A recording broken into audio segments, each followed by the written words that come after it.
Laiks Pompidou centram, joprojām laimes pilsētā Parīzē. Braucam uz 6. stāvu, ejam uz pirmo galeriju. Uzmetam acis pilsētas panoramai, kurā tik iepriecinoši atkal redzēt Notre-Dames māju. Pompidou sajūsmina ar vērienīgu pirmsrekonstrukcijas izstādi, kas veltīta seriālisma slavenā manifesta publicēšanas 100. gaddienai. Izstādes iekārtotāja mērķis iegremdēt mūsu avangarda atmosfērā ne tikai mākslas, bet arī dzīves, sajaukt ikdienišķo racionālo ar fantāziju vai pat murgu. Jo pirmā izstādes telpa ierauda dinamiskā video kolāžas virpulī, stebenīgā kaleidoskopā izceļot virzienu nozīmīgākās personības, jau sākot ar teorētiķiem Bretonu, Eliāru, Apolinēru un citiem.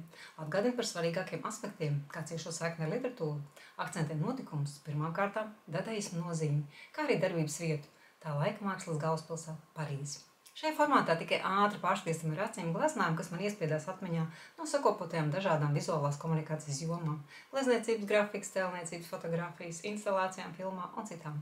Apkopoti no ikoniskiem līdz mazāk zināmiem darbiem, izsakojot virzienu evolūcijai gan chronoloģiski, gan tematiski. Kritiķi, eksperti vai psihoanalītiķi mēdz lietot komplicētas skaidrojumus par zemapziņas impulsiem, arhitektiem un tā tālāk.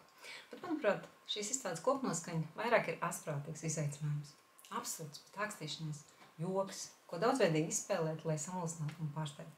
Tas ir kā noslēpmainas vilnošas durvis, kas ne uz kuriem neaizved, drīzāk sapņi, iemuģiņi, trauksmāni vai poetiski domu labirintā, savieties katra atmiņām, fobijām, sapņiem vai cerībām. Mākslas darbi izrāva no ikdienišķā, ievad dialogā, apstiprinot teicienu, ka mākslai jāatbild uz uzdotiem jautājumiem. Kaut arī par slavenāko seriālu tiek uzskatīts Dalī, mans favorīts bija metafiziskās glezniecības pārstāvs Kirko, bet jo īpaši beļģis Magrits, kura mierīgais dzīves gājums ir kā pretstats Dalī izrādīšanas apmātībai. Viņš aicina skatīties uz pasauli aizrautīgām bērnācīm, kad viss līdzinās pasakai vai mītam, kā šajā impresioniskajā ilustrācijā ar antropomorfo koka un bumbieru mīklēno dialogu. Tas kāpēc ienāca prātā šī slavenā Dumjē satīra.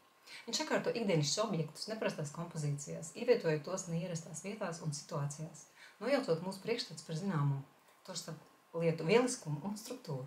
Izveidojot šo jauno saikni, tiek mēģināts nojaukt arī robežas cilvēku iztēlē, kam palīdz arī Magrita elegantās spēles ar vārdiem un nosaukumiem. Arī ar tie viņš meklē neredzēto. Vai rada mūsos mokošo deja vu sajūtu.